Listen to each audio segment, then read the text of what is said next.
Northwestern head coach Pat Fitzgerald joins us now. Coach, 8 straight wins to end last season. So you enter this season with the longest winning streak of any power conference team in the nation. And yet the last couple of years, you've gotten off to slow starts. So what have you done here in camp to combat that? Well, I had the guys watch Major League, and Serrano, and we're going to move on from that. No, I think always evaluate what you do and how you do things, Dave. And prior to the last 2 years, we were outstanding in the opener, and we were really good early. And we've looked a lot at some numbers from a soft tissue standpoint to hopefully avoid those issues so we can continue to grind throughout camp, and I think that's what we've been able to do.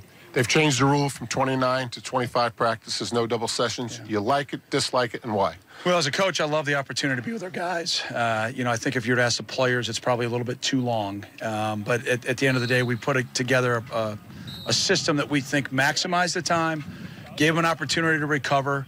And when we decided to go hard, it was as grinding of a practice as we've maybe had in training camp.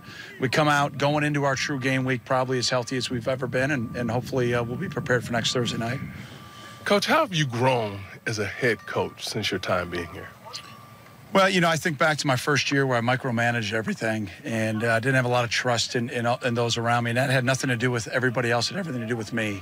And I think you grow and you evolve as a leader. If you surround yourself with 8, 9s, and 10s as you're a 4, you got a chance to be pretty good if you allow people to do their job.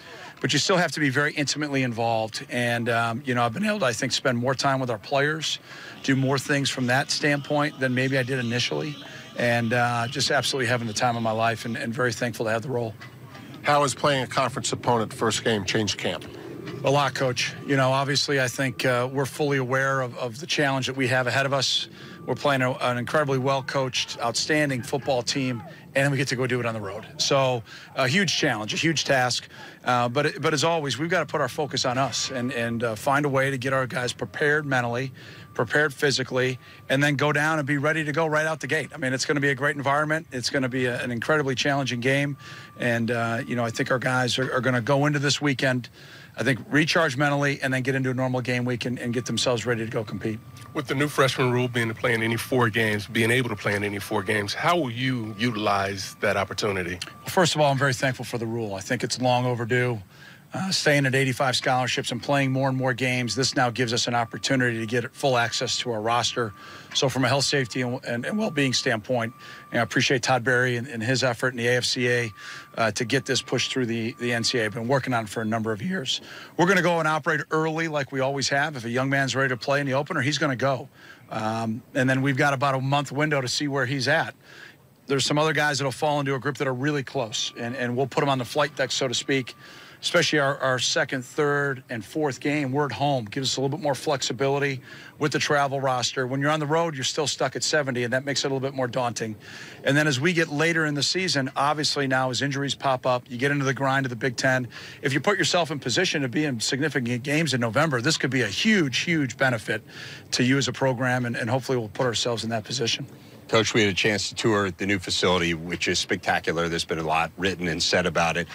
You've only been in it for a short period of time, but I guess I'm interested, taking a look at the long-term view. How do you envision it impacting your program down the road? Well, we're very thankful, first of all, Rever, and grateful for the amazing support from our trustees, President Shapiro, our amazing donors. I mean, the Walter Athletic Center is as good as there is in the country. And we're probably 2 years away from being done. There's a lot of small things we're going to do now moving forward. So very thankful for that. And Jim Phillips was relentless, and Morty Shapiro, our president, unbelievable to get this accomplished. So very grateful.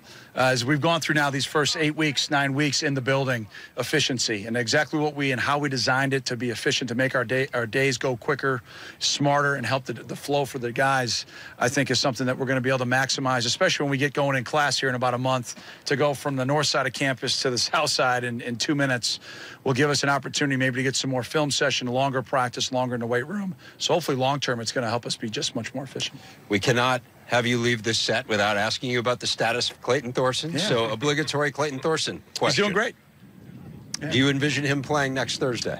I envision him playing a lot of football for us. Yeah, throughout the whole year. So he's doing great, and we'll see you at 8:06 on Thursday, buddy. Yep.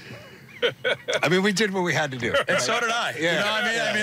We're all. I mean, there's just like there's just in the era of transparency, I was just fully transparent. So yeah, go Cats. Pat Fitzgerald. Thanks for your time, Coach. Thanks, man.